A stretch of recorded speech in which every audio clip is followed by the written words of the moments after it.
workshop from Tommy from Polkadot. Take it away, sir. Hello, good morning. Yeah, we're talking about winning the scalability wars. So it's going to be a fun topic. This is a packed event today. This is really exciting. I wasn't sure what to expect when coming here today, but yeah, it's really vibing. Okay, so on 3rd January 2009, The Times posted this news article, Chancellor on the brink of second bailout. And this made one man very angry, Satoshi Nakamoto, because he has been working on a protocol for quite some time, and he has been asking a question for quite some time.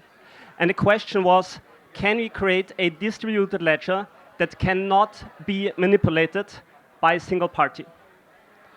He was so angry about this news of the bailout that he even put it in the very first Bitcoin block. So this is the very first Bitcoin block, and he put this news article there. So what Satoshi has been inventing was distributed ledger technology, right? And when we think about the word ledger, typically we think about this device here. So when I look into the room, I'm not a native English speaker. I guess many of you are also not native English speakers. So actually a ledger originally was not this thing. A ledger is this thing. It's a boring book where you put in all the entries of your transactions. But the thing was, Satoshi invented a decentralized machine that works like a ledger. You can put in transaction, transaction, transaction, transaction, and it cannot be manipulated. So in a way, Bitcoin is a calculator. It's a machine where you can add and abstract numbers from accounts. Now, in the same year when Bitcoin started, in April 14th, 2009, in the game World of Warcraft, the warlord had a very powerful spell, the Siphon spell, and it got nerfed on that day. And this made one guy very angry, Vitalik Buterin. Vitalik Buterin had the warlord as his favorite character, and he's quoted as saying, "I cried myself to sleep, and on that day I realized what horrors centralized services can bring." So all of us get sad for different issues. Vitalik got very sad that his warlord got nerfed. But he started to ask himself a question. And the question is, can we create a virtual machine on top of a decentralized ledger, a distributed ledger? So he was asking, can we build a computer with rules that cannot be manipulated? And so we saw this transition from a calculator to a computer. And now we have decentralized computers. Ethereum is a computer. Now, Ethereum launched in 2014. 2014 is more than 10 years ago. So what happened in the last 10 years? We had the first generation with the question, can we build a distributed ledger? We had the second generation of blockchain technology with the question, can we build a decentralized computer? And since then, like the most popular use case since we invented a decentralized computer is DeFi. But DeFi is not Web3. Web3 is much, much bigger. We actually want to onboard millions of businesses and millions of applications onto blockchain. Now, the third question that we have been asking since 10 years is, how do we scale? How do we scale from a machine like Ethereum? So we're going to look at this question, and I may introduce myself. I'm Tommy. I'm doing ecosystem development in Polkadot, and if you want to follow me on Twitter, Telegram, or YouTube, you can search for @AliceundBob. So we're going to look at the one problem that we have is scaling, and the 4 answers that have been developing in the last 10 years. So the problem is, Ethereum by itself does not scale. It has a maximum transaction per second throughput of 119 transactions and a data availability of 375 kilobytes per second. Super low. So we came up with 4 different solutions, 4 ways how we can scale. Ethereum with rollups, high performance nodes, federation of blockchains, and the parachain model. Of course, there is many other blockchains, but these are the archetypical solutions of how we approach the problem. So the question we have to ask is, who is leading? And in fact, in December, Polkadot ran a test on a live network. We called it the spamming. And we have spamming the Polkadot network with transactions. And we broke a world record. So Polkadot on a production network has been running 140,000 transactions per second. The second place is Internet Computer. Solana is over here, 2,900. That's the record for the most transactions per second on a network.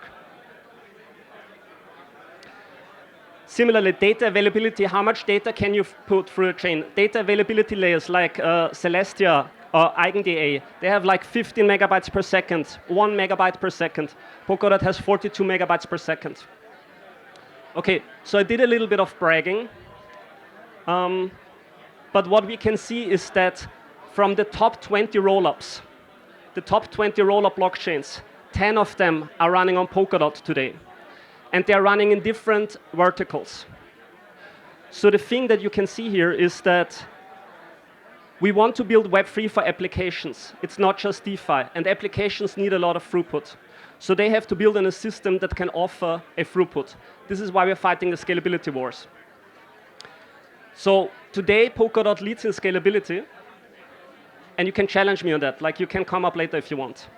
And I'm going to share a little bit about like the basic idea of how Polkadot is managing to do that performance. So the idea very initially was there is going to be a lot of blockchains, and they will need to interoperate because everyone is building a different blockchain on a different standard. So in 2016, this idea was presented of connecting different blockchains via the relay chain and creating a network of interoperability. So the basic idea that we have is one that you can actually see on your own phone right now. Your own phone is running on a processor that has multiple cores. So originally in the 70s, 80s, processors had one core. But over time, the scalability of a single processor core was not enough. So what we did is we put multiple cores on a processor.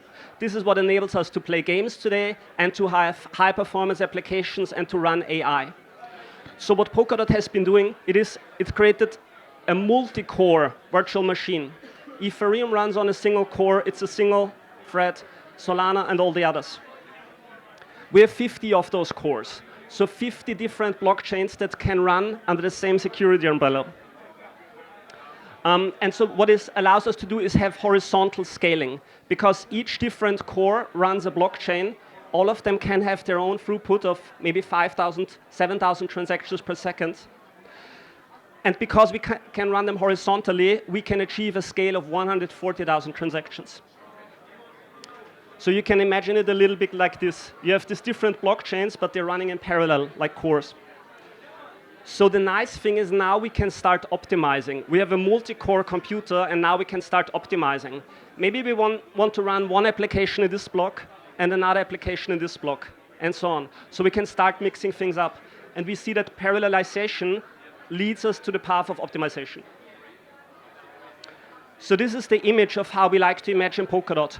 You have one relay chain that is connecting all the individual chains that are connecting to it. And the idea of interoperability is represented via all of those bridges. So Polkadot leads in scalability, but the fight is not over yet, because all the major ecosystems are fighting for scalability. And none of the current solutions on the market are ideal, because every solution is making a trade-off. So we're going to dig a little bit into those trade-offs to understand how we can create the optimal system. So the first answer is Ethereum's roll-up thesis.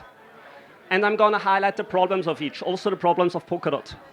So the problem with roll-ups is they're inconsistent. Everyone is developing a different blockchain, and so you have troubles connecting. You create a fragmented state because each blockchain has a fragmented state.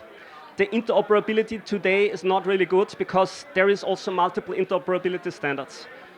And CK eventually is going to be centralizing because it's based on the performance. And so only the best performing clusters will be able to produce CK proofs. Okay, we have high performance nodes with Solana. So the typical criticism for Solana is it's centralizing. There is no data availability layer. And as you could see in the previous image, it doesn't scale enough. So they are currently working on FireDancer, and we will have to see how it turns out. But in the previous comparison, you saw that Polkadot could surpass it, even though it is much more decentralized. Okay, third answer is Cosmos and Federation. Basically, just build different blockchains and open bridges between them and let them communicate. Now, again, we have the problem, it's fragmented. And also, each of the chains has a low economic security because they fight for the liquidity or the capital for the economic security. And building your own chain is expensive.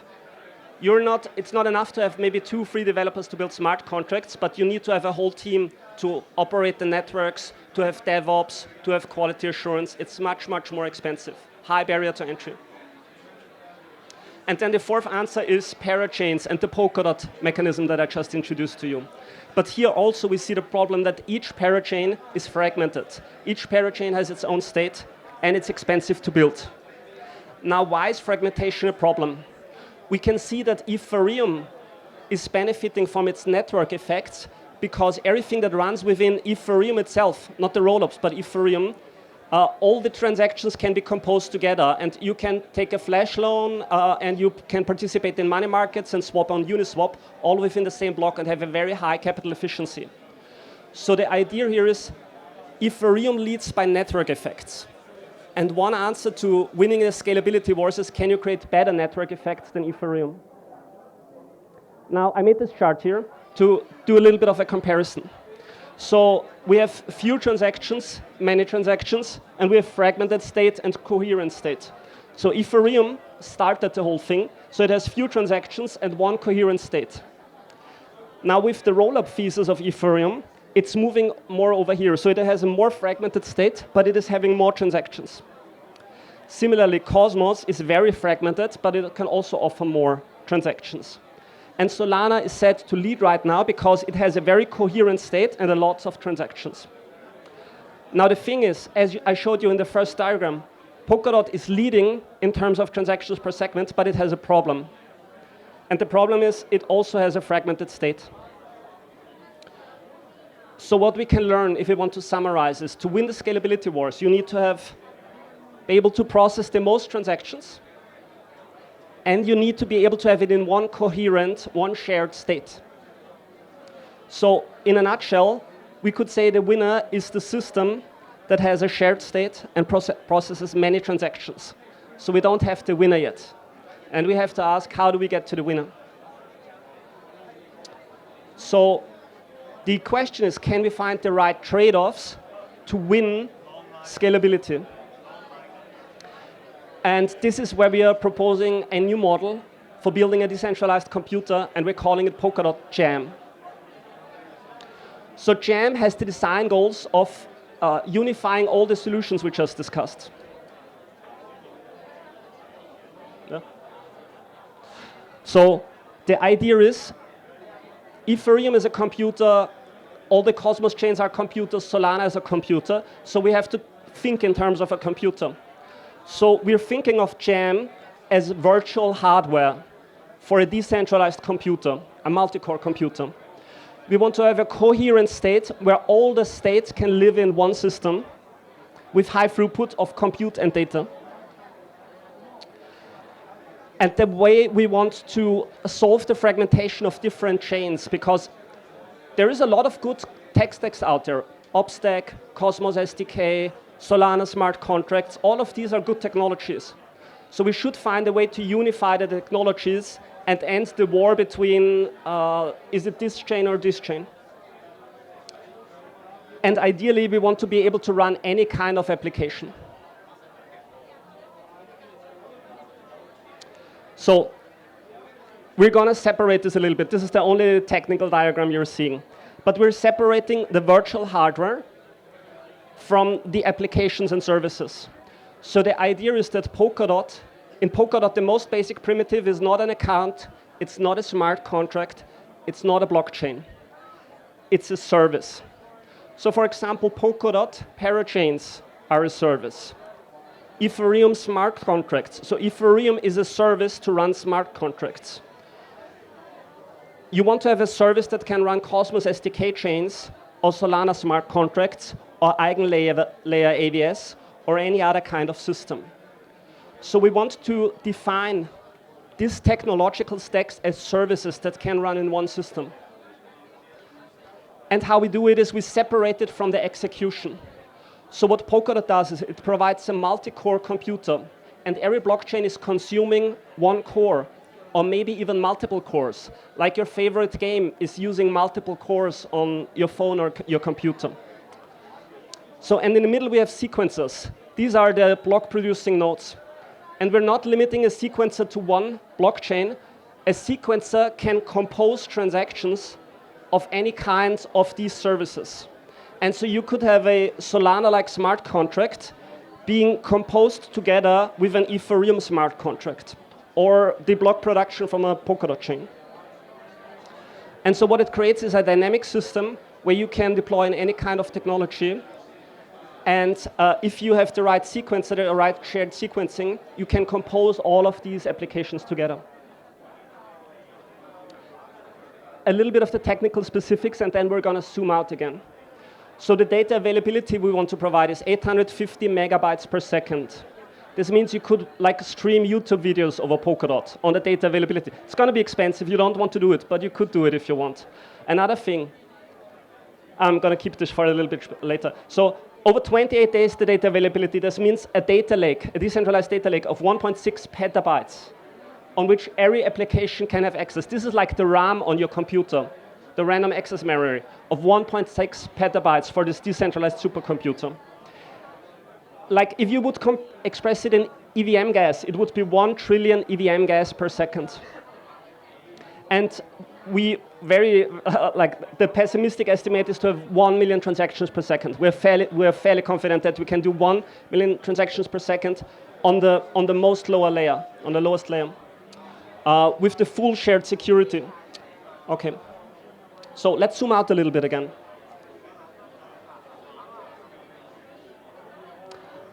It's nerdy. I'm just going to mention one fact. We're introducing transaction-less programming. So blockchain developers, smart contract developers, they have to do a very stupid thing. They have to think inside transactions. They have to finish their code before the gas runs out. But that's not how you learn to program. How you learn to program is you just write your program. You don't think how long it runs. It can run 1 second, a minute, an hour, or a day, and you don't care. So in blockchain, you have to think about this, and we want to remove this constraint. And we are building this with transaction-less programming. So the idea is you write your program, you run it. The program runs, and because we're going to compile all applications down to processor-level instructions, we know exactly how long each program takes. And when it's about to fill a block, we cut it. We make a pause, we commit that kind of work to a core, we let the program continue. Once it reaches the limit, we cut it down and we commit that kind of work. So as a programmer, you don't have to think about how long your program is running. You just deploy it, and the blockchain takes care of how many blocks it takes to commit the actual work. I personally know a developer that had to verify CK proofs, and the block was too small. He could not finish the CK verification in one block. It took him 3 weeks. 3 weeks, he had to rewrite the hashing algorithm on C just to make this verification work. This is 3 weeks of his life wasted that he could save with transaction-less programming. So we think for developers, this is going to be a very big unlock. So we're making this bold assumption now that Polkadot Jam is going to be the leader in terms of transaction throughput and in terms of coherent state. And so the third generation of blockchain technology is answering the question now. First generation asked, can we build a distributed ledger? The answer was Bitcoin, and we had a calculator. The second generation asked, can we build a decentralized computer? And the answer was Ethereum. And now the third generation is asking, how can we scale? And we're answering it with Polkadot. So we went from a calculator to a computer, and now a distributed server cluster. So what this does is it makes us free now because we don't have to care so much about scalability anymore. And we can go from a blockchain-centric approach to an app-centric approach. Blockchains are implementation details. We shouldn't have to worry about them, like servers. We shouldn't have to worry about where our application runs in the cloud. We just want to run applications. And the cloud should take care of where it runs. So we want to focus on apps. And so now we can ask, what will be our question for the fourth generation of blockchain? And this is, I think, something we should find out together, because it's a much more exciting question. So there is a whole Web3 ecosystem to build, millions of applications that we want to have. We want to get to the fun stuff. Yes, engineering can be fun, but we also want to get to the games and to the real applications that make sense in the real world and that are benefiting us. So we want to make Polkadot the best place to Web3, where you don't have to care about throughput, where you don't have to care about data availability. It should be one cloud where everything is available to you. So we define a Polkadot cloud now, and we're going to talk about the Polkadot cloud now. In the future, we don't want to talk about all the techy stuff, except if you're really interested in it. When you talk to your non-Web3 friends, we want you to tell them Polkadot is the Web3 cloud. And so our mission now is to make Polkadot the thing for Web3 that Amazon Web Services did for Web2. Amazon Web Services defined Web2, and Google Cloud and Microsoft Azure. Everything runs on there. Web2 did scale through the cloud. And so Polkadot is a Web3 cloud. And so welcome to the Polkadot cloud. If you're interested to talk, I'll be hanging out here a bit. And thank you for your attention.